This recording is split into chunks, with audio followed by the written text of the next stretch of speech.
Well, hello everyone. This is Barry Jones with sphistory.com, and we are continuing our mini series on World War II. And last time we looked at deterrence, or the loss of deterrence, with respect to the British and the French, and then the Americans, and then also the Soviets. Of course, with the British and the French, it was the loss of deterrence was manifest in a doctrine of appeasement towards the Germans, towards the Italians, and towards the Japanese. With the Americans, it was a isolationism, which uh, gave us cover, gave the United States a pretext to stay out of Europe's business or Asia's.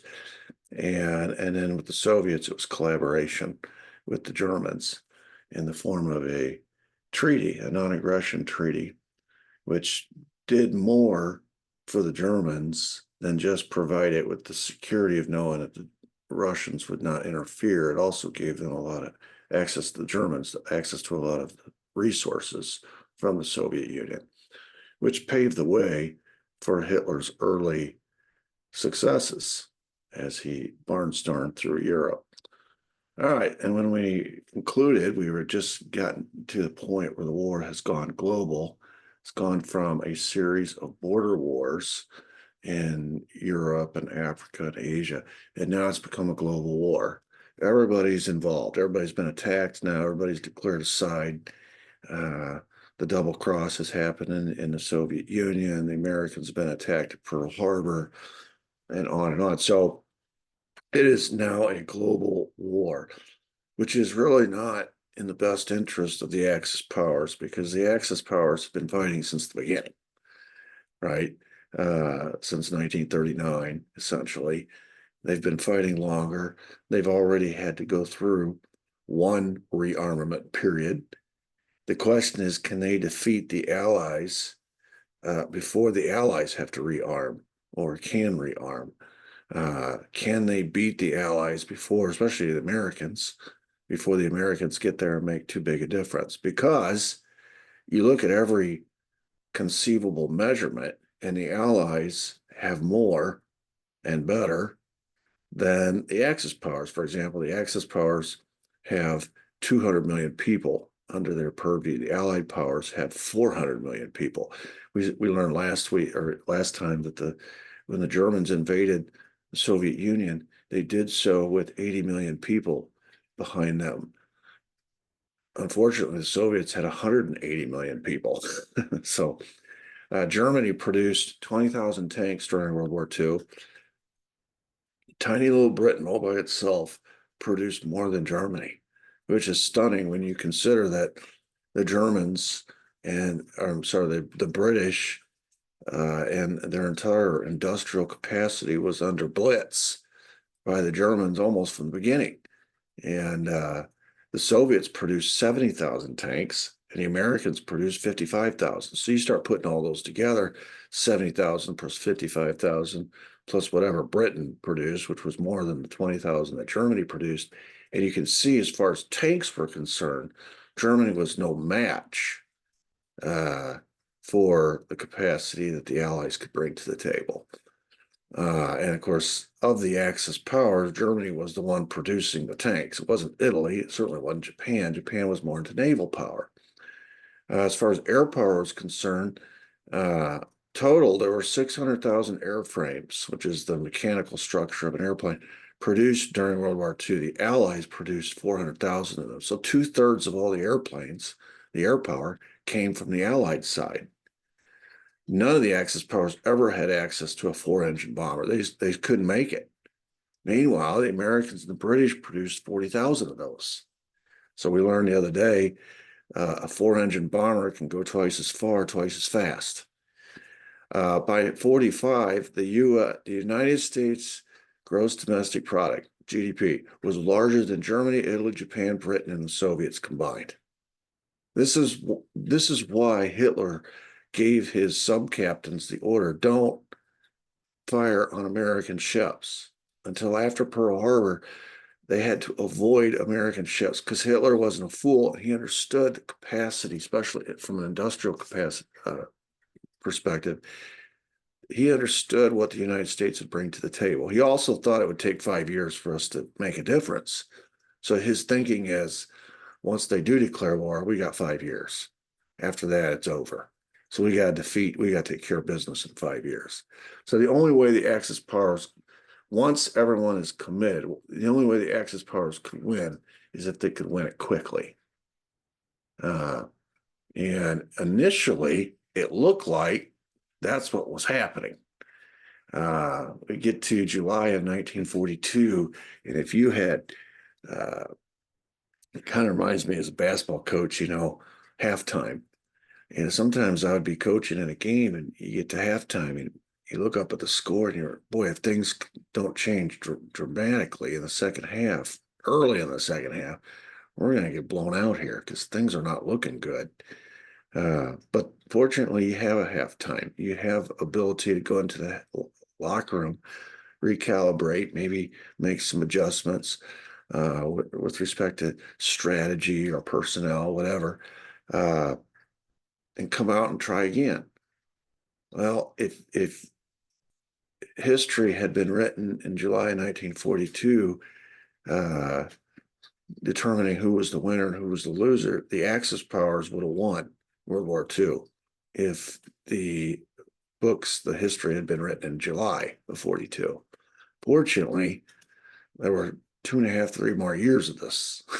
So I don't know if you look at that fortunately or unfortunately, but from the Allied perspective, it was fortunate that there was 3 more years of war. Let's look at the status at 1942. This is the high water mark for the Axis powers. The Army Group Center, which was one of the 3 German army formations in Russia, was only 100 miles from the Caspian Sea in Grozny, which is the capital of Chechnya in Russia. So, they if you know anything about the invasion of Russia, Hitler sent 3 armies into Russia. One was headed towards Stalingrad, which was a pivotal city for a couple reasons. Obviously, symbolically, it's named after the leader of the Soviet Union, but more importantly, it would be the city that would give control to the Caucasus Mountains, which is where all oil is. So one army was going in the direction of Stalingrad. Another army was going in the direction of Moscow, the capital city, and another army was going in the direction of Leningrad, which sits on the it's a port city. So by this point in July 42, the Germans did control nearly all the Soviet oil in the Caucasus oil fields, which means they're winning in Stalingrad. They had climbed the Caucasus Mountains and put a swastika on Mount Everest. So for symbolic purposes, it was a real strike to the heart of Stalin himself to see the swastika, the Nazi swastika, looming above his city and the oil being carted off to his enemy. The Eastern Front was about 1,500 miles long. The Eastern Front, of course, is in Russia. Moscow and St. Petersburg. St. Petersburg, by the way, was the name. Leningrad and St. Petersburg are the same place. They alternately goes back and forth between names, but in this case, we use the name St. Petersburg. We're both under siege, and so it appeared that it was just a matter of time before they both fell. The Germans had them both surrounded. Then down in Africa, which is another oil hunt, General Rommel was only 60 miles from Alexandria, which is the port city on the Mediterranean Sea, the economic hub of Egypt. In other words, the Axis powers in July 1942, excuse me, are running wild, and they're on offense. There's no defense being played here by the Axis powers. They are striking deep into the heart of all their targets, and they are in the process of winning. So if you look at a map in July 1942, you can see how bleak it looked. The Soviet Union has been cut down to about two. The Germans control about 2/3 of the Soviet Union at this point, and they're advancing further south. You can see that red arrow a little bit underneath Mozdek there. And then, of course, they've got all of France on the west. They stop at Spain because Spain is fascist. Italy is fascist under Mussolini's control. You go down into Africa, you can see where Rommel's down there in Libya and Egypt. Now he's headed towards Iraq. He's just taken Alexandria, that big port city. And of course, he's headed towards the Middle East. And you know why he's headed to the Middle East. That's all about oil. Sweden, he left alone. It's a neutral country, just like Switzerland. They're right next to France. And of course, Great Britain is currently being blitzed with the Luftwaffe, the German Air Force. I mean, it just isn't. It just looks pretty bleak from the Allied perspective. Everywhere you look, it's like this octopus and the 8 arms of the octopus of the German Nazis, the fascists from the help from Italy. They're just swallowing up Europe. And all of this has happened so quickly, relatively speaking. Meanwhile, Japan is doing the same thing that Germany's doing in Europe, Japan's doing in the Pacific theater. They'd suffered, by this time of July 42, they have suffered their first defeat at Midway, which was just a stroke of genius by our admiral, Nimitz. But absent that, they'd lost only 3,000 soldiers in 5 years of fighting, and most all of Asia was under their control. And they were preparing to invade Guadalcanal to cut U.S. supply lines off to Australia. So again, just like Germany, it's on the march. It's not playing defense, it's playing offense. And it's the Americans that are, the Midway thing is kind of an interesting dynamic. We'd had just some terrible, up to December 1941, Pearl Harbor. Wasn't that long ago. We talk about 6 months ago. And it was just defeat after defeat after defeat. The Americans were pretty demoralized. And then we had the Doolittle raid on Japan, which was more symbolic than anything. And then on the way back from the Doolittle raid, we had come across some of their carriers with our carriers, and we fought them in the air. And we didn't lose. It was the first time. We didn't win, but we didn't lose. And it gave the Americans some semblance of hope that we could stand up to this withering assault by the Japanese Navy. And then Midway, that's the midway point between America and Japan. And it was obviously a strategic island, and we controlled it, and they wanted it. And we knew we'd broken our code. We knew they were coming for it. So Nimitz parked his carrier group beyond the horizon of Midway, as if we weren't there to protect it. And the Japanese just couldn't resist. We just laid it out there as bait, and the Japanese just couldn't resist it. So they took their carriers and they advanced towards Midway. And when the time came, they flew all their planes off their carriers in the direction of Midway to go bomb Midway, which we were prepared to let them do. Meanwhile, Nimitz watched, and he waited, and he watched, and he waited, and he watched, and he waited. And just at the right time, after all those planes from Japan had left their carriers on their way to Midway to go bomb, he sent all his planes, which they didn't know our carrier group was out there, and not to go protect Midway, but to go attack those ships, those carriers, those Japanese carriers, so that after their bombing run, the Japanese bombing run, when their planes returned to their ships, the ships wouldn't be there. They'd be gone. They'd be sunk. And of course, carriers are pretty much defenseless without their planes. So the planes, which are bombing Midway, are of no use to defending the aircraft carriers. So we sort of laid Midway out as bait. The Japanese took the bait, and then behind their back, we went and sank their carriers. Wow, it was a huge victory for the Americans. So I don't want to diminish the fact that they have suffered a setback. It was a tremendous setback at Midway, but it doesn't change their plans. If you look at July 1942 and what Japan controls, everything in red there on that map they control. And the important part of that is what they control in China and Manchuria because of all the resources there. So my point is, in July 1942, in both arenas, the Pacific arena and the European arena, the Axis powers are winning and the Allies are losing.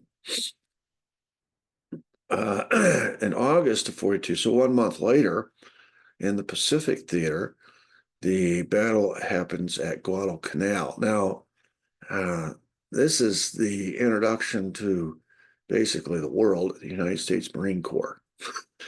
Don't have time to go into it too much in depth, but Guadalcanal was the mistake that turned out right for us. We dropped the Marines in to fight and try to take the island from the Japanese, and when we did, we were supposed to come back with a second round and drop off all the supplies that they would need, the food, the weapons, the ammunition, everything. And those planes got shot down, or those helicopters, whichever, got shot down.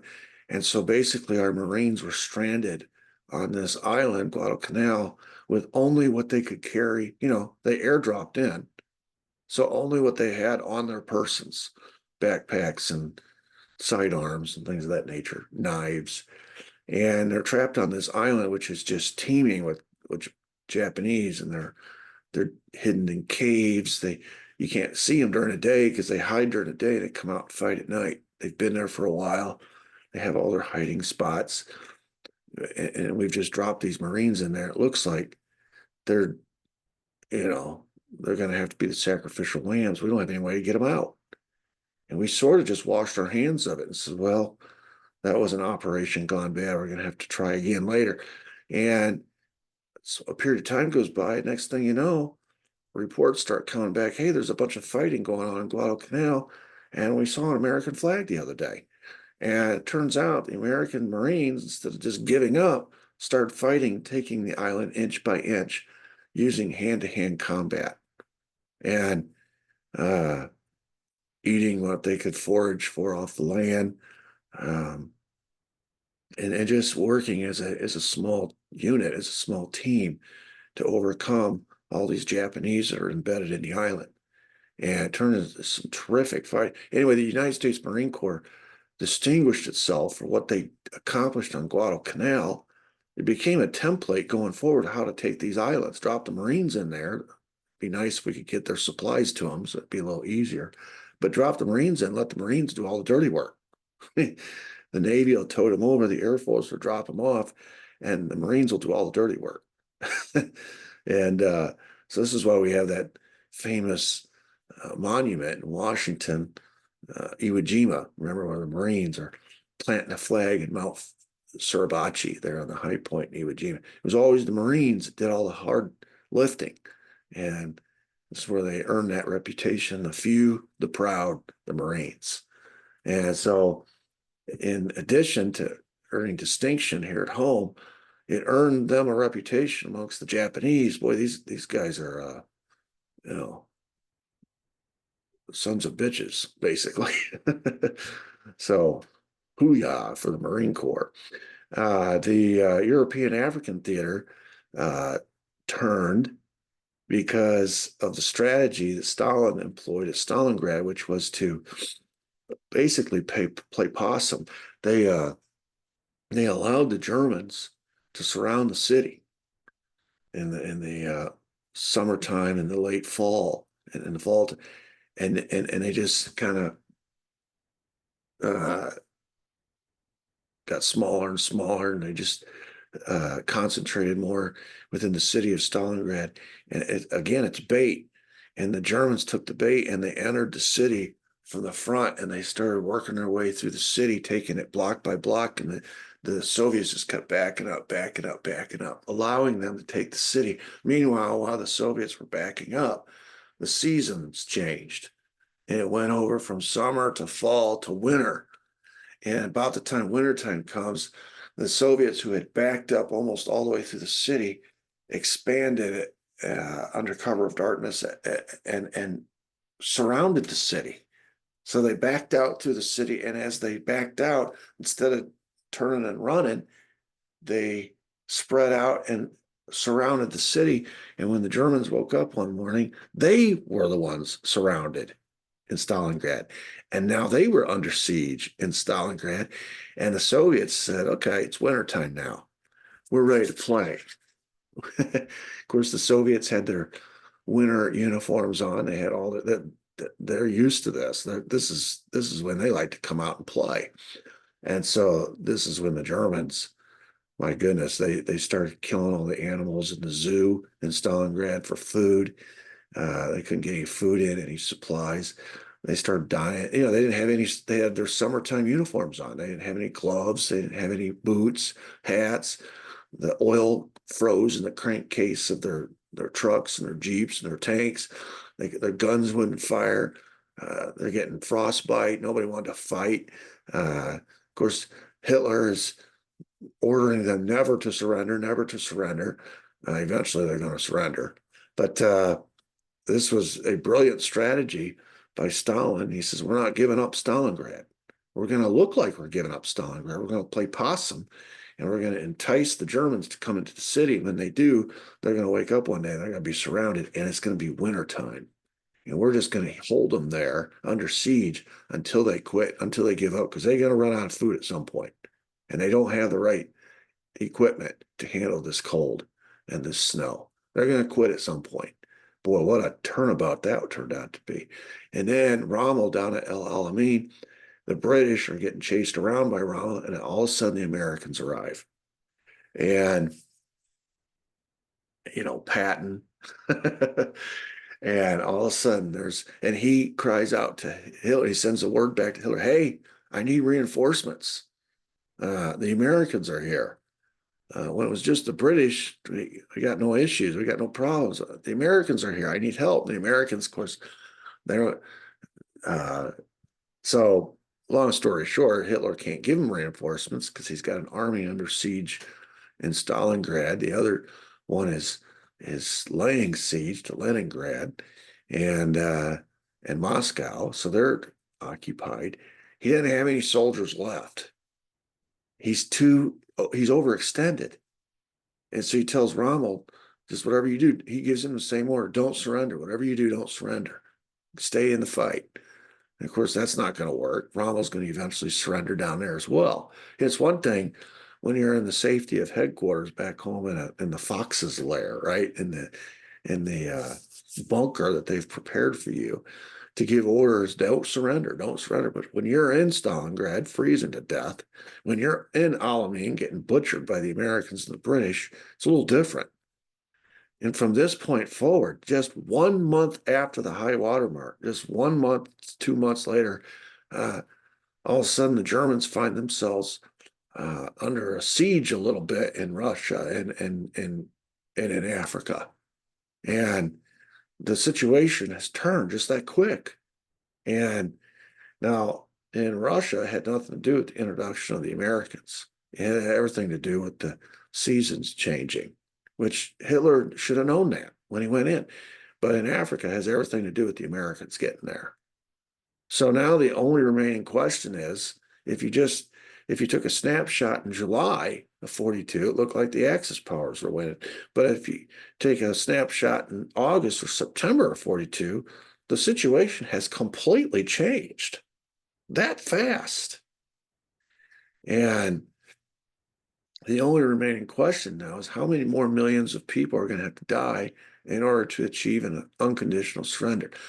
The Allies at this point, of course, this is a result of a meeting by Churchill and FDR. They've decided we're not taking an armistice like we did in World War I.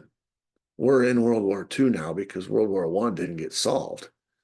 This is going to get solved here and now.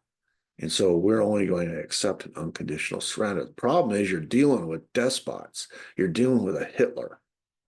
You're dealing with Tojo. You're dealing with Mussolini. These are not the types to surrender and go off quietly into the night. So we're going to have to beat them. It's one thing to win because the other side quits. When the other side ain't going to quit, you have to beat them. You have to defeat them. You have to. That means you got to kill them. That's what it means. So you're really having to adjust your mindset. We learned in the last episode that the mindset of the Allies was to defer, which is how we interpreted appeasement. Give in to the bully and hope that he quits, right? Well, we've learned now that the bully won't quit. So we're going to have to beat the bully. We're going to have to poke him in the nose, and we're going to have to beat him. All right, so everything's changed. So now it's all about winning. And though it takes 2.5, 3 years to do that, for the remaining 2.5, 3 years, it was apparent to everybody who was winning, and it's just a matter of time. And it actually came pretty easily. I'm not saying it was a piece of cake. It wasn't. Obviously, the landing at D-Day was tough, but once it happened, you know, we were on a glide path back to Germany. Of course, we had to get through the Battle of the Bulge. That was kind of the Germans' last ditch effort. And there's all the efforts of taking all the islands in the Pacific and getting closer and closer to Japan. But it was not, though it was difficult to actually do those things, it was never in doubt that it was going to happen. Yeah, people were going to have to die to make it happen, but it was going to happen. So let's look at some of the reasons why the Allies turned it around so quickly and were able to win. The first, and this is really important because it signals a change in warfare, the strategy of warfare going forward. The nations that killed the most people lost to the nations who built the most stuff. We learned this in the last episode. The Axis powers killed 75% of the 60 million people who died in World War II, and they lost. The Japanese killed 7 times more people than they lost, and they were on the losing side. Here you see the Axis powers killed over 80% of those killed in the war. But on the flip side, the Allied powers built over 80% of the munitions in the war. So it turns war strategy upside down on its head. It used to be about personnel and manpower. Now it's about munitions. Technology, they are now more important than lives. And that has been the calculus going forward to this day. It's not about how many men you have. It's about how many munitions you can build, the technologies that you have available to you. That was a big change. It's one of the lessons learned from World War II, which continues to this day. Another reason, number 2, the propaganda campaign. The Allies had a more appealing message. So if you're an unaffiliated nation like India or Indonesia or Switzerland, you can go as allies to them and say, hey, we didn't start this. They attacked us. We're defending ourselves. We're defending the world for you on your behalf from these despots who want to take over the world. And you see how they're treating the people under their control. This is what they would do to you too, in addition to us. So when FDR comes out and gives his 4 Freedoms speech, talking about being free from totalitarian control, it has mass appeal to all the countries of the world that are not affiliated in this war. But going forward, we'll have to declare a side in some semblance, in some shape or form, and it can be useful in terms of, getting resources from them for the purposes of the war, getting use of their airspace or some of their territory, whatever. We had a more appealing message. So from a moral perspective, from an ethical perspective, from a propagandist perspective, the Allies had the appealing message. And anything appealing about what Hitler's doing, or Mussolini, or Tojo. We weren't trying to take anybody's land. We didn't want anything from them. We weren't trying to steal their resources or kill all their people because they were different. We wanted to create a master race. None of that was our message. None of that was the case. All we wanted was to defeat the Axis powers and that turns out to be something to fight for. You know, uh, when you are fighting, a lot of times it comes back to motivation. We learned in last episode, early in the war, the Germans had the motivation, right? The Axis powers had the motivation. They were on the march and they felt like their very survival depended on expanding their empire, especially the Japanese. And and so when the Germans were on the banks of that river heading into France, they swam across the river while the French sat on their ass waiting for a bridge. They were more motivated.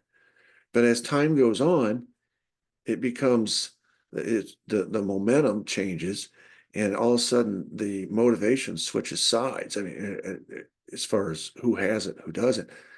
Uh, it's about survival now. And you're trying to protect your home and your family and your homeland, and and now you're fighting against these evil tyrants that are just trying to conquer, conquer, conquer. So the motivation, or who has it, switches to the Allied side. And of course, that ends up being a propaganda bonanza for the Allies. Number three, the Democratic Allies did not lie to each other. I say, uh, this is called allies. I wouldn't call Russia a democratic ally, but the allies didn't lie to each other, at least not as much as the Axis powers did. For example, Hitler never told his allies the truth about what his intentions were, the Japanese or the Italians. He constantly lied to them. For example, he told his allies he was never going to invade Russia. Japan was very concerned about what was going to happen with Russia. You know, they have a history of warfare against Russia and weren't real anxious to get involved in another war with Russia. And if one of their allies invades Russia, that's going to put Japan in a precarious position. And Hitler told them, no, we're not going to invade Russia. Told the Italians the same thing. And he turns around and invades Russia. And it catches them by surprise. His own allies are just as surprised as the Russians were. Uh, the 1937 Anti-Comintern Pact, which was Germany, Italy, and Japan, was an anti-communist agreement with only one target, Russia. The 2 years later, Hitler sold out Japan and Italy by signing the non-aggression pact with Stalin. So even before he sells them out and does invade Russia, he sells them out earlier in 1939 and makes a pact with Russia. You know, in 1937, Germany, Italy, and Japan had agreed on an anti-Comintern pact, anti-communist agreement, that if one went to war with Russia, they all would. Well, then the calculus changes in 1939 when Hitler, without telling Japan and Italy what he's doing, secretly negotiates a non-aggression pact with Stalin, meaning, okay, well, that anti-Comintern pact is null and void, at least here in Munich, it is, here in Germany. If Italy and Japan want to go to war with Russia, so be it. But we're not going to. So he sells out his own allies with twice, once with the non-aggression pact, and then later when he invades Russia. So one could imagine Mussolini and Tojo scratching their heads saying, what in the hell is Hitler doing? He is not a reliable ally. He stabs us in the back just as much. He stabs everybody in the back. Now, when he invaded Russia in 1941, Hitler was hoping that Japan would jump in from the east. And it's at that point he's informed that Japan had just signed their own non-aggression pact with the Soviets. What's that old saying? There's no honor among thieves. So he might have not invaded Russia in the beginning if he'd have known about this non-aggression pact that the Japanese have just signed with the Soviets, because he's counting on the fact, hey, we're allies. You know, in Hitler's mind,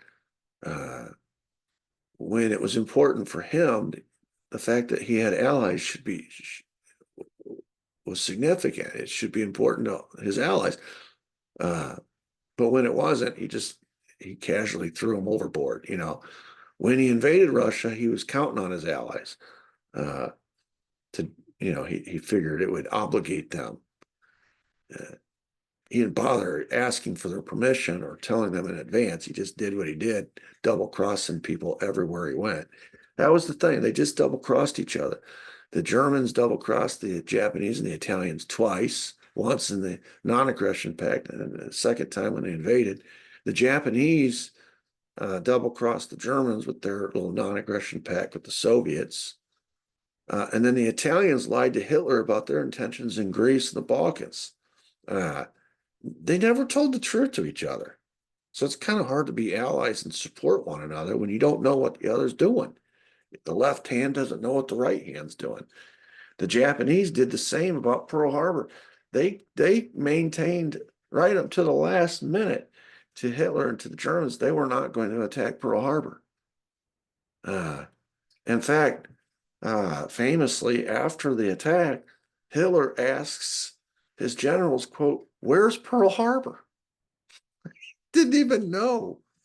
So there was no trust amongst the Axis powered leaders. This is what happens. You're all totalitarian despots, and you have on your mind world domination.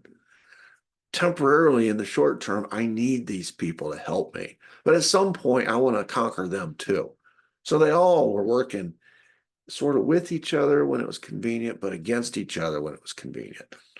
On the Allied side, Stalin was a liar. I mean, we kind of knew that, but he had at least two Democratic leaders working with him that, for the most part, honored their word until the end of the war when Stalin reverted to form. He proved to at least be dependable. You know, he had to be, though he had his own motivations throughout this. Of course, he wasn't simpatico with the British and the Americans, but he needed the British and the Americans. And so for the purposes of winning the war, Stalin played along for a period of time. Now, in the end, he reverts back to form and kind of plays the part of the unreliable despot himself. But in the period where the war could be won or lost, he at least proved to be reliable and dependable in doing what he was asked to do as part of the alliance. There was no such cooperation amongst the Axis powers, as we've seen. They just lied, deceived each other. Here's where the Allies did cooperate, and the Axis powers did not. The Russians were asked by, when the big three met, they said, "All right, how are we going to win this war?" Russians really didn't have any capacity from a naval perspective or from air, but boy, they had a good army. And so, and of course, there's a lot of land out there that Germans have conquered on their march into Russia. So the Russians agreed to fight a ground war on the Eastern Front. Our job is to defend Mother Russia and begin the counterattack marching back towards Germany and occupy these three German armies, forcing Hitler to fight a two-front war. The Russians didn't have a four-engine bomber, so we didn't ask them to participate in any strategic bombing. They didn't have any subs to speak of, so we didn't ask them to participate in a U-boat war. We didn't ask them to fight in Italy or the Pacific. We said, your job is to occupy Hitler by keeping his three armies busy in Russia, and you guys have the responsibility of fighting the ground war, which is kind of the hard part. This is why they lost 27 million people. And to his credit, Stalin did that. And it's not just about losing 27 million people. It means all of the fighting is going to be happening on your soil until you push the Germans out, and which means it's going to be destroying all of your infrastructure and your industrial capacity and your pipelines and things of that nature. So the Russians are going to pay a severe price for this, but this is what they were asked to do, and this is what they did. They cooperated. The Allies only asked the Russians to kill German soldiers, and they did, killing 75% of the Nazi armed forces, the Wehrmacht. 75% of all the German soldiers killed in the war. which was about 5 million total. We started off, they had 3 million, and they started recruiting kids and old people and throwing them out there. Anyway, 75% of all the Nazi armed forces that were killed in the war, 5 million of them, were killed by Russians. That's what we asked them to do, and that's what they did. So Russia immediately moves its factories to the Urals, which is where the resources were. Where they could get access to iron and steel and agriculture and chemical plants, and of course in Siberia where the coal and the copper was. They relocated all of these plants away from the Nazis' reach and began producing to help, accomplish what they've been asked to accomplish. So this is why it's important, and I think it's really important. Kennedy made mention of this in several speeches in 1962, 63, trying to convince the Americans that the Russian people were not the devils that had been made out to be. That in fact, during World War II, they had paid the stiffest price. They had been largely responsible for the Allies winning World War II. He's trying to acknowledge Russia's contributions. And of course, if you're going to acknowledge Russia's contributions to the war effort, you have to acknowledge Stalin. He did what he was asked to do. He played his part. That's the reason we won the war. And this just greatly offended the sensibilities of the American establishment to give the Russians any credit. It was in our interest, in the Cold War, to keep the Cold War going, to continue to make the Russians out to be the boogeyman. Kennedy was trying to humanize the Russians to the American people, say, hey, they're people too.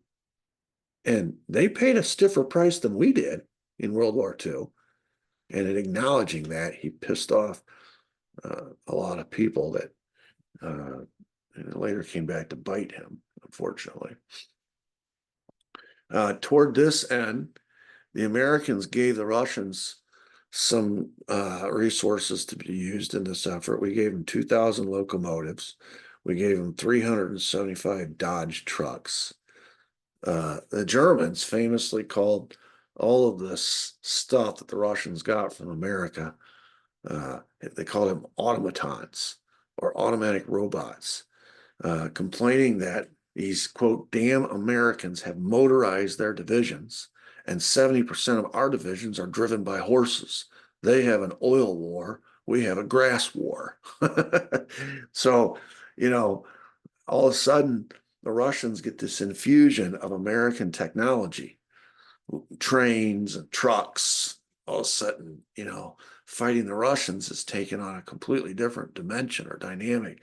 And the Germans start noticing where all this stuff is coming from. It's coming from America. They're complaining about it. It's making things tough for them. Well, that was the point. But that it just illustrates again how important technology was in this war. So the division of labor became this way. In Russia, they're fighting the Eastern Front, and their job is to kill German soldiers. I mean, I'm not going to put too fine a point on this. That was their job. Just kill as many German soldiers as you can. As far as the United States was concerned, our job was to land in Sicily, take Sicily so we could land in Italy, take Italy, and then reconquer France, all on our way eventually to Germany. All right, that's and then of course in the Pacific, our job is to defeat Japan. So we kind of have two things going simultaneously. We're helping the British, we're helping the underground resistance in France to try to retake or to defeat Hitler and Mussolini in Europe. But at the same time, we're trying to fight, we're fighting left-handed in Europe and right-handed in Asia and the Pacific. And in Britain, their division of labor was to help us in France and also help us in the Pacific, because they have a lot of colonies there that are at risk that the Japanese have taken that they'd like to have back. So this is where we come up with the strategy Europe first. we decide Hitler's a bigger risk to world domination than Tojo. So we're going to concentrate our energies there first. And then when we're done with Hitler, we'll turn all our energies towards Japan. So that's the division of labor for the Allies. And of course, for that strategy to work, Russia has to do its part. We're really counting on Russia. And you remember in World War I, Russia quit the war right about the time America joined. And it really, if America hadn't joined the World War I effort when it did, Russia quitting could have cost the Allies that war. Because Russia always provided, it was the same enemies, it was Germany. Russia forced Germany to fight a two-front war. Well, when they dropped out, they didn't have that second front anymore. And thankfully, America joined and infused the World War I effort with all the money, men, and materials to overwhelm the Germans. Well, it sure be helpful in this case as we're re-fighting World War I in the form of World War II, if we can keep the Russians fighting the Germans, because it keeps that second front. And that distracts Hitler's attention so that we can defeat him and catch him in a pincer movement where the Russians are coming down from the east, the British and French are advancing from the west, and we can surround and meet in Berlin, which is exactly what happened. But, we ourselves are in a two-front war because we're fighting in Europe and Japan simultaneously. So the strategy really depends on Russia. Really depends on Russia. Now, while we're cooperating and everyone's playing their part, doing their job descriptions, the Axis powers are not. In the U-boat war, the Germans, they have all these torpedoes that are bouncing off their targets, like our ships and stuff.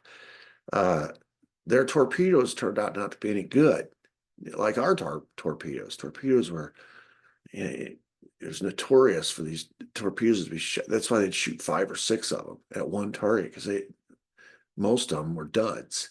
But the Japanese had the most advanced naval torpedo in the world. They called it Long Lance.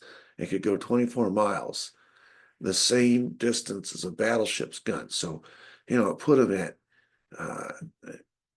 it had equal odds with a battleship. Battleship might detect a sub, and 24 miles away could reach it with a gun. And the only ones that could reach back were the Japanese with Long Lance. But the Japanese are allied with the Germans. And if they had cooperated with one another, they could have outfitted the Germans with Long Lance, and all of a sudden, us getting shipping back and forth across the Atlantic to help the Allies is going to be a tricky proposition, because they have these torpedoes that the Japanese are sharing with them, but it never happened. They didn't share technology with one another. So the Germans continued to fire duds at us. Well, and we could reach their subs. They couldn't reach, 24 miles away. Our battleship could reach their sub. They didn't have Long Lance that could reach our battleship. And the torpedoes that they did have a lot of them were bouncing off, falling harmlessly to the ocean floor. But one of their allies did have a torpedo that could have negated all that, but they didn't share. Meanwhile, the Japanese could have used a fuel-injected supercharged aircraft engine, and they didn't have that, but Germany did, and Japan never knew it. So Germany is not getting any help from Japan with respect to subs and torpedoes, but Japan's not getting any help from Germany with respect to their battle in the air. There was no cross-fertilization between the Axis powers, because they didn't trust each other. They were all thinking the same, hoarding what they had for the eventual battle with each other. Just crazy, crazy. On the flip side, you look at the cooperation that's happened between the Allies. For example, the Americans had a Sherman tank that had an inferior gun compared to the Germans' Panzer, or their new Panther tank. So the British gave the United States some of their 17-pound guns to put in the turrets of their Sherman tanks. Our guns weren't good enough. And it didn't take us long to realize, holy cow, head to head with us and the German tank, the Panther, we're getting our ass chewed. So they just swapped out guns. The British gave us theirs, and now it's a fair fight. The British also gave the U.S. 2,000 Firefly aircraft, and these were used to blow up German Tiger tanks from 1 mile away. It was, these planes, they were pretty much disposable. They were easy to replace, cheaper to replace. And of course, you have the vantage point coming from above, and you could blow these German Tiger tanks up. And these Firefly aircraft were just a nuisance to the Germans. Well, we didn't have any. The British had them, but they gave us 2,000 of them so that in our battles with Germans, when they had these Tiger tanks, we could blow them up from above. The Americans' best plane, which was the P-51 Mustang, had a lousy engine in it. So the British swapped out the engine. The plane itself was good, the airframe, but the engine was awful. So they took a Rolls-Royce Merlin engine, put it in it, and it turned what was a good plane, bad engine, into the best fighter plane in the world. And this is a combination of American technology and British technology. So here you see cooperation taking place between the Americans and the British. Another factor was that we could reach, and I say we, I mean the Allies, we could reach the Axis homelands and destroy their ability to manufacture weapons. But they couldn't reach us. And when I say us, I mean America. Okay, they could reach Britain. Russia, they reached Russia quite easily early. But later on the counterattack, when Stalin moved his factories into Siberia and the Urals, they couldn't reach them either. And so this gives Britain and the United States, the navies and their air power, the ability to sustain long distance campaigns because they could get resupplied. The Soviets didn't need a navy or air force because it was going to reach Berlin on the ground. And what they needed to do that, they could get resupplied. So while we're destroying the Axis power's ability to resupply, they can't reciprocate. And here's a graph to show the munitions production of World War II. And it just shows you how it continued. Of course, you look at if you, I'm circling it with my cursor. I don't know if you can see my cursor or not. And between 1939 and 44, the total expenditure in billions of dollars using U.S. value of money, Axis total was 70.3. Allies total was 204. I mean, we tripled them. And of course, the United States had half of that. But Britain and the Soviets were still able to produce too. And so, wow, what a huge advantage. We're bombing their plants. They'd love to be able to bomb ours, but they can't reach them, especially in America. I mean, they couldn't touch us. So who are the biggest winners of World War II? And you look back, it's ironic. We fought World War II to rid the world of fascism, but the biggest winner in all this was communism.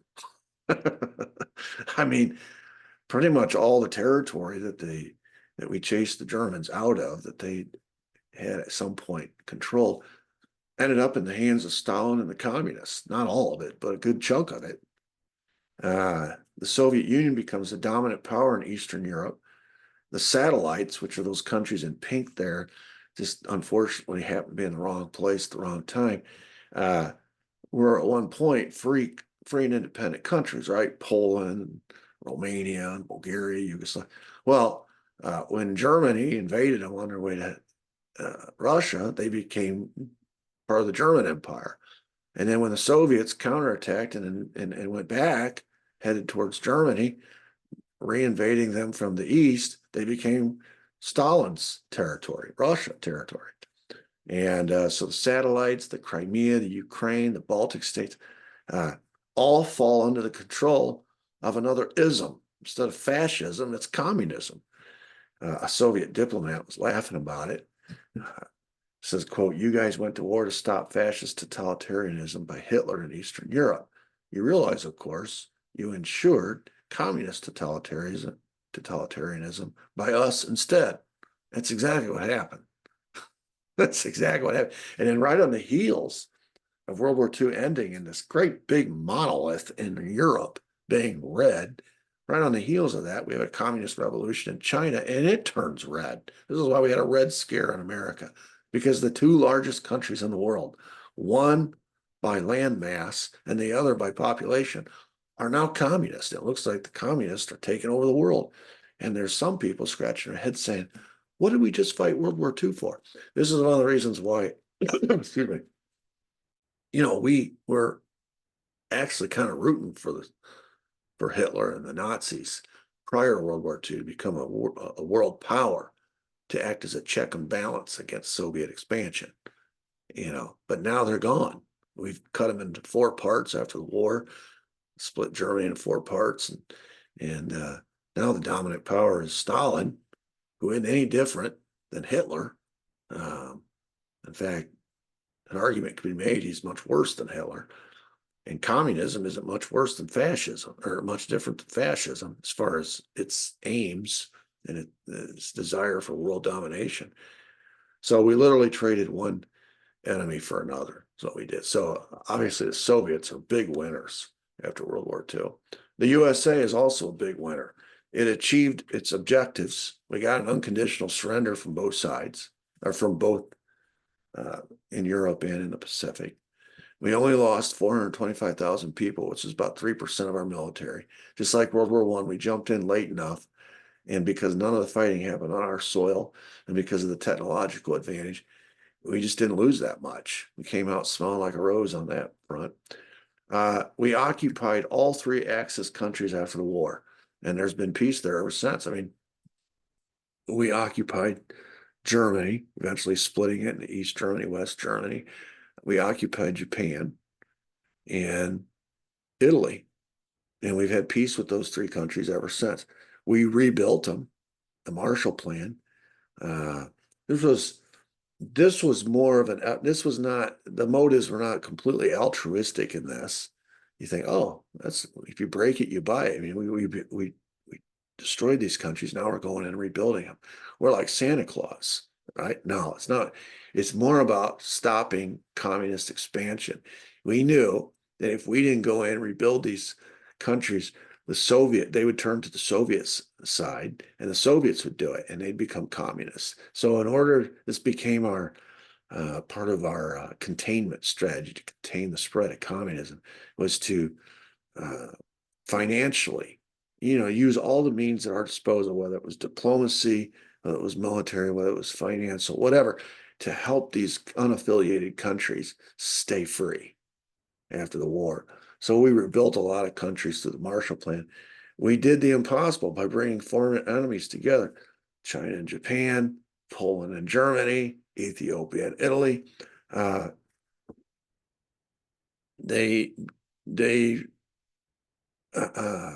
rather than staying enemies and fighting a future war, we brought former enemies together.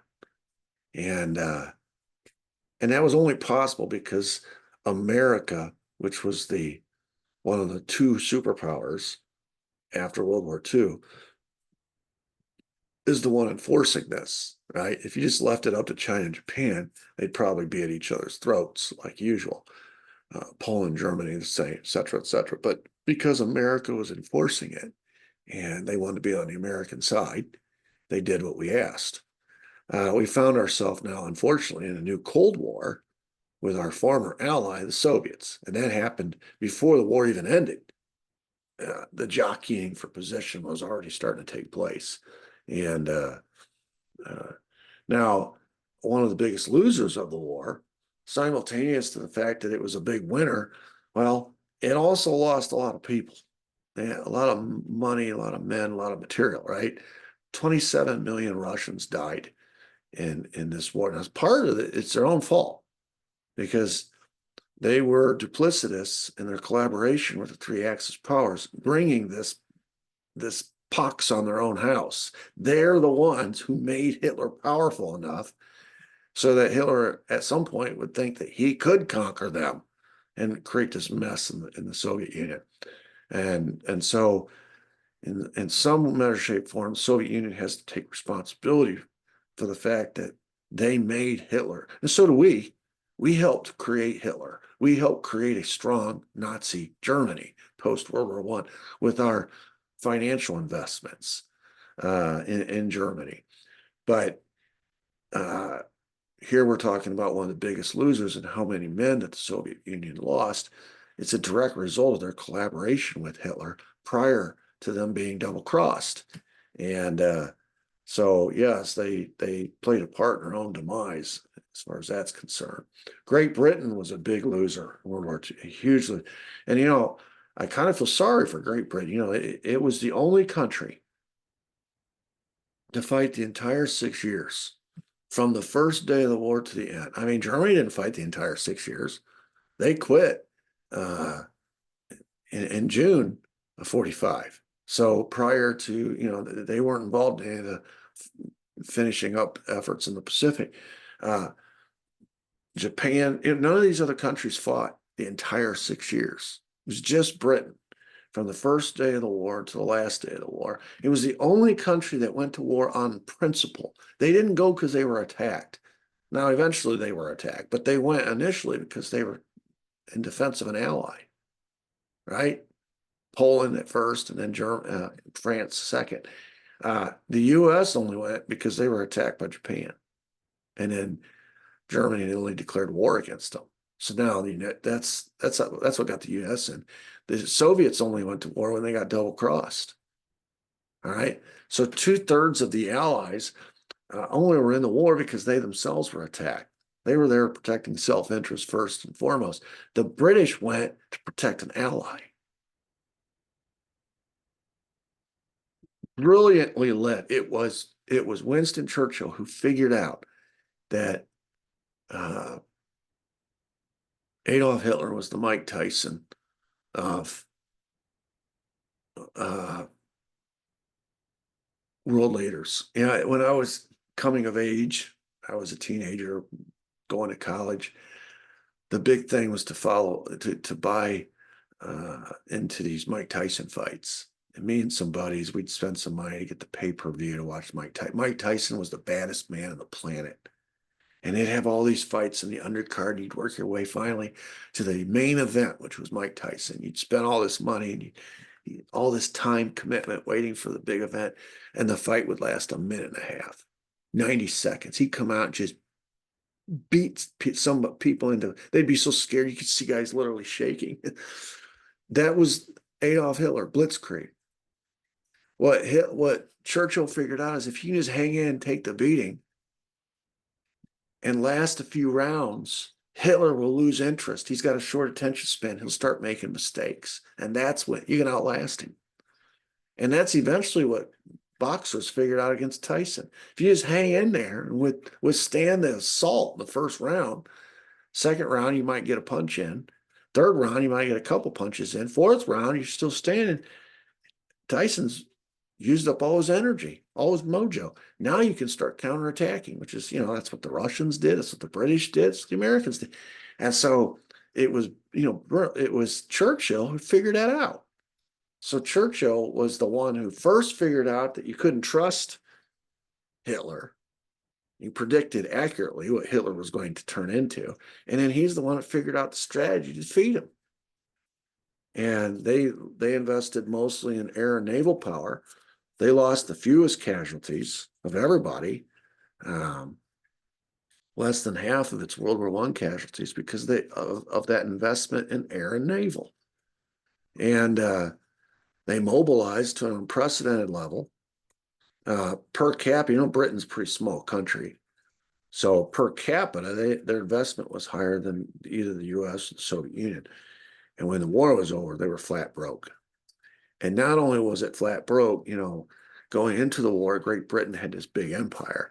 After the war, that empire falls apart and they lose most of it.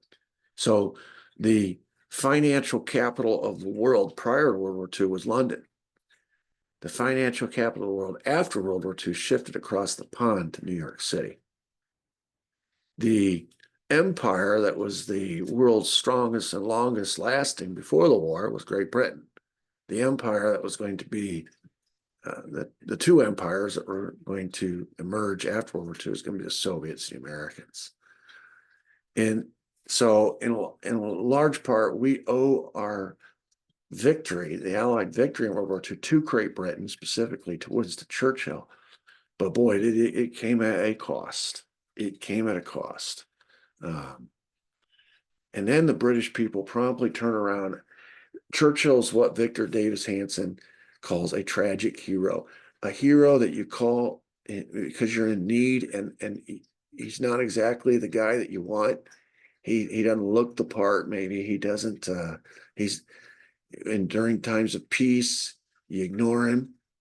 But when no one else can solve the problems that you have, you turn to this guy. And as soon as the problem has been solved, you turn away from him because you're back to thinking, well, he's unpresentable. He's not the world leader we want. He's not the guy that's going to speak for us. He's not our leader.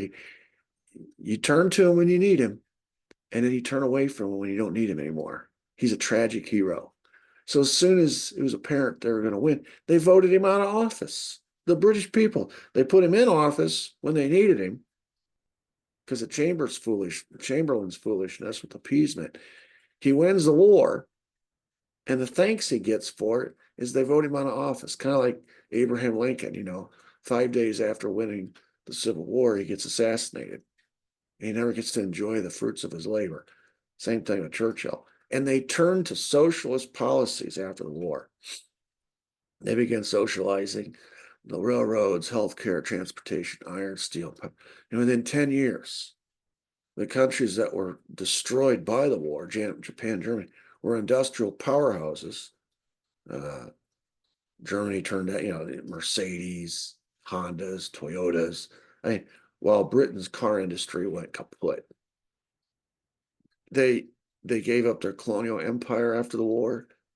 They they lost almost everything. The financial capital moved from London to America. Their industrial capacity went kaput because they turned to socialism. And any quick study of history, you know what happens to countries that turn socialist. You know, they stop producing things, and because you just remove all the incentive. But what's the incentive to relocate a big industry to a socialist country when the government's going to take redistribute all the income that you make? You can't get rich there. That's let's be honest about it. That's the capitalist dream, right? To get rich. So these countries go, or these companies go, these industries go where they can get rich, to capitalist countries. They don't go to socialist countries. So the wealth flatlines, the industrial capacity flatlines. They lose their colonial empire. They lose their financial control over the rest of the world. And yet this is the country that really, if you want a country and someone to admire, it's Britain and Churchill. They fought for idealism, not for self-preservation necessarily. They fought on principle, defending an ally. They outfought everyone's expectations when it was Britain alone standing against the German Blitz after France has quit in 7 weeks and all these other countries have quit in 30 days. Poland, 30 days. It's Britain who figures out, we'll just stand here and take it. We'll just stand here. America's not in the war yet. The Soviets aren't in the war yet. We're the only ones standing between Hitler and world domination, basically. And they just took it and took it and took it and took it and took it until finally the Americans get attacked, the Russians get attacked, and now they jump in, they got some help.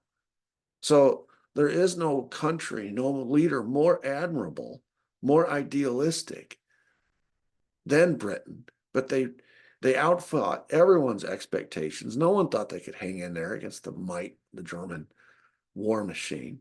They outproduced Germany, which is that's a miracle in and of itself. And then they have the most tragic end. You could make an argument that just like Churchill was a tragic hero within England itself, England was a tragic hero on a larger stage, the world stage, with respect to World War II. Some also rans who we can throw in here because they did fight in the war. What happened to them? What happened to Italy? Well, it quit in 43 it wasn't really, even though it was allied closely with Hitler, the Nazis, it wasn't really involved in the Holocaust. In the subsequent years, they fought a 2-year civil war against the Italian fascists, against Mussolini's people. They themselves killed Mussolini. And because it was the home country of the Vatican, the Allies after the war largely left Italy off the hook. I think part of it because, their own people took care of the problem, which was Mussolini. And then because it is the home country of the Vatican and the Pope and all that, we largely let Italy off the hook. We didn't put the smack down on Italy like we did Japan and Germany. How about Japan? This was the country that was the most vicious during the war. We didn't talk about, we talked about what they did to the Chinese in Manchuria. We didn't talk about what they did to the Americans in the, in the Philippines, and that march where they killed all those American soldiers. The war crimes that the Japanese committed were just heinous war crimes. They lost 3 million in own citizens, 40% of its urban infrastructure. I mean, we destroyed Tokyo, obviously Hiroshima and Nagasaki. The incendiary bombing raids in Tokyo, combined with Hiroshima and Nagasaki, took care of most of the urban infrastructure in Japan. Of course, killed millions of people in the meantime. It avoided a land invasion because it did something no one thought the Japanese would ever do. It unilaterally and unconditionally surrendered to the Americans. Now, a lot of people think that was because of the Hiroshima and Nagasaki stuff, and it played a small part. But the biggest thing was Russia. Stalin had promised after the war, with Hitler was over, that he would help the Americans defeat the Japanese. You remember, the Japanese were always more worried about fighting the Russians than they were anybody else. And that's why they'd signed that non-aggression pact. Well, after Hiroshima and Nagasaki, when it was pretty clear the Americans had a weapon no one else had, Stalin says, well, this is my moment. So he jumps in, he says, I'm going to help the Americans. And he was going to go right to Manchuria and then eventually fight the Japanese. And so that's when they quit. They quit when the Russians joined the American side. And they're like, oh, all right, we might be able to hang in there against the Americans and take this licking, but we can't fight. We don't want to fight. We don't want to get in a position where we have to fight Stalin and the Russians. So after the war, because they surrendered to the Americans, and that's important, they didn't want to surrender to the Russians, to Stalin. They surrendered to the Americans. They made a calculate. It's just like the Germans. The Germans wanted to surrender to the Americans in Berlin. They didn't want to surrender to the Russians. And the Japanese as well, because everybody knew after the war, you'd rather have the Americans deciding your fate than the Russians. The Russians are led by a guy like me. What would I do to these people if they surrendered to me? Put yourself in Hitler's position or Tojo's position. They know full well what would happen. We would rather surrender to the Americans. So, of course, then we rebuilt Japan after the war. So, what are some of the conclusions that we can draw about World War II, specifically and war in general? Well, first of all, war is a measuring device. When two sides have differences that result in a war, you're going to find out pretty quick which side is stronger and which side's going to get its way. It's sort of an extension of negotiating, right? You're at the negotiating table and you're trying to reach an agreement. And if you can't, you pull out the hammer, right? It's kind of like that mafia movie, The Godfather. You make them an offer that they can't refuse. Now, before, it might be glaringly obvious to everybody which side is stronger. In that case, you're probably going to decide it in the negotiation because nobody wants to get, or at least the side that's weaker, they don't want to get into a war with the side that's decidedly stronger. But if both sides think that they have the advantage, no one really knows who's stronger. A lot of times you end up in a war. And you say, well, let that decide it. And then you get into material considerations. And this is really clear and apparent and important in World War II, more so than any other war prior to that. It was, the side that killed the most people. So it was stronger when it came to land armies, or it was from a lethal perspective, lost to the side that made the most stuff, the tanks and the planes. And then you got to have willpower. You cannot put a price tag. You cannot underestimate or overestimate the importance willpower has. You got to have some tragic heroes like Churchill. You got to have some hellions on your side. When I was in college, I had a professor who came in one day and wrote on the board the word MFer. I didn't just say the word, but you know what I mean by that. And he says, let's talk today about the importance of an MFer and how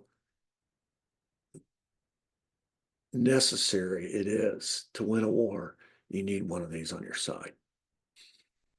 You know, when I teach the Revolutionary War, we get into talking about some of these guys that were Francis Marion, the British called him the Swamp Fox, Nathaniel Greene. These were Southern boys. And when the British went south to fight the American colonists in the South, they ran into some of these Southern boys. And oh my God, they were like, these guys are butchers. And they turned around and ran right back up north. They didn't want to fight Francis Marion, who would hide in the swamps and butcher the British in such heinous ways to let them know, you're in the South now, boys. This is what happens to British redcoats down here. And boy, it gave Washington and the Northern troops time to lick their wounds so that when the British came back up north, they were ready to start fighting again. But a lot of the reason why the strategy in the Revolutionary War went the way it did is because some of these Southern boys, these MFers, these Francis Marions and Nathaniel Greenes, spooked the British to such a degree that they're like, well, we don't like part of it. Those people aren't even human. They might have been called the original rednecks. You fast forward to the Civil War, you need an MFer. You need somebody like a Grant or a Sherman. These are, they have their rough side, they have their reputations, but boy, they know how to fight. And when we get to World War II, the guy who knew how to fight was Patton. I always take a time out in my classes and tell them some stories about Patton. And Patton was you talk about a man's man. And he just wanted to win battles. He was a fighting machine. And he didn't take any guff from anybody, including his own troops. He said, if I see you going to the back because you got a boo-boo and you're going to look for first aid, I'll shoot you myself. He's talking his own troops. Boy, those men have run through walls for that guy. Talk about a motivated general and a bunch of motivated. The Germans didn't want any part of Patton. In fact, on the Normandy landing, Eisenhower put Patton in Calais or across from Calais. He said, you're going to be the diversion. You're the decoy. The Germans only care where you go. They don't care where I send all these other generals. They care where you go. They're watching you. They figure wherever you go, that's where the landing's happening. So we're going to put you in Calais so we can fool the Germans into thinking the landing there. And here's all your dummy tanks, and we'll give you some ships, and there's some soldiers, and you just pretend like you're fixing to land on Calais, and the Germans will put all their defenses there. Meanwhile, we'll come in over here at Normandy. Oh, it pissed off Patton, and he didn't want any part of being a decoy. Eisenhower's like, trust me, this will work, because he knew he had an MFer on his hand, and he knew the Germans were scared of Patton and nobody else. Not to the degree, anyway. Patton, you got to have a motivated and that willpower. According to Victor Davis Hanson, he says if you have a Churchill or a Patton on your side, they're worth 20 military divisions. 20. I've seen it in coaching, right? Especially football. Football's kind of the sports equivalent to warfare, right? And you get a coach who's just a MFer, a Vince Lombardi. Those guys fight, they play harder. And maybe they're not more talented. Maybe they're not, you know, strategy isn't is the same as the other side, and at least equal, but they just play harder. Bear Bryant, they are worth 20 military divisions. The war war always answers the question as to which side is stronger. It doesn't need to happen if everybody knows in advance which side is stronger. In World War II's case, it answered the question: are the Allies stronger or weaker than the Axis powers? If you had taken that, if you tried to answer that question on July of 1942, you just said the Axis powers. And in the short term, the Axis powers, because they had all the advantage of momentum and they had initiated everything. They had all the, they weren't reacting. They were initiating everything. You just said that the Axis powers were stronger. But as time went on, the Allies got stronger and stronger, and the Axis powers got weaker and weaker. It took a World War II and 60 million casualties to prove the Allies' strength. And this is the price tag of losing deterrence. If you keep deterrence, you don't have to fight that war, because everybody knows in advance which side is stronger. But there was some question as to which side was stronger, and the question was because we lost deterrence. The British and the French appeased. The Americans isolated, and the Soviets collaborated. And the combination of all three of those factors and losing deterrence caused the Axis powers to think they could defeat the Allies. And so hence we end up with a World War II. This is the lesson of World War II. It is worth flexing your strength, even if that means you're going to be called militaristic or crazy or whatever. It is worth it in the long run to prevent a war, to remind everybody constantly, I'm stronger than you. Don't mess with me. It is worth that effort. It is worth it, because in the end, the guy you call a warmonger is actually preventing war. Weakness invites. I think we're seeing that right now in our world around us. When America is weak, projects weakness, the world blows up, and everywhere you look, there's fires to put out. When America projects strength, we have peace. And sometimes that means you got to have a tragic hero who's your president, who is your leader. A guy everybody else refers to as the ugly American. But people are afraid of him. He's just slightly crazy. We don't quite know what he'll do. And so you don't test him, because you know behind him he has a big stick. A Teddy Roosevelt type. A Harry Truman type. I always find it ironic that the people that the peaceniks in our world say, oh, he's a warmonger, he's going to lead us into World War III. They're the ones that bring peace. There's hardly any war during the time that they're in charge. It's the guys like Woodrow Wilson who promise, I'm not going to get us in World War One. He said the Republican candidate was a warmonger. Well, it was Woodrow Wilson that got us in World War One, right? But he campaigned on a promise of peace.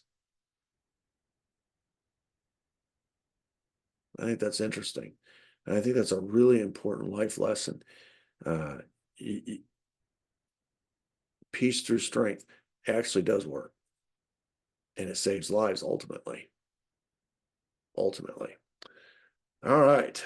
Well, I started off this two-part mini-series. And of course, I did tell you that we're going to continue on in our next episode or a couple episodes talking about the immediate aftermath of World War II and some of the hanky-panky with respect to American intelligence. So we're not completely finished with it, but this portion of it, talking about why World War II really matters, the lessons learned from it. I drew a lot of this material from Victor Davis Hanson's book, The Second World Wars. I really value a historian perspective on this, because this is not some contemporary who hasn't studied World War II and balanced it off against other wars throughout history. This guy has a very broad perspective. So if you really want to expand on this, go pick up this book or listen. He's on TV all the time. He teaches at Stanford. He teaches at Hillsdale. Writes a lot of books and has his own channel, et cetera, et cetera. But you're talking about a very learned man, and he's got a lot of perspective to add to this, which isn't, I think, is very relevant today. So his name is Victor Davis Hanson. This is the book. So that concludes this part of World War II. And this is episode 116. Check out my website, sphistory.com. If you want to sign up for the micro course that I'm going to be offering, I gave you the date on it. It's after I get home from vacation. I'm taking my wife on vacation here next week. So Tuesday night, I think it's a 6 o'clock start Central Time. If you want to register for that, you can go online to my website, sphistory.com. There's a tab on there labeled micro courses. Kind of details more about what these micro courses are. And then there's an enroll tab. You just click on that enroll tab, and it'll take you to take you through the steps. So feel free to do that. Feel free to share this with anybody. Also hit the thumbs up and the notification bell, and feel free to comment. Until next time, everybody have a great day. Thank you.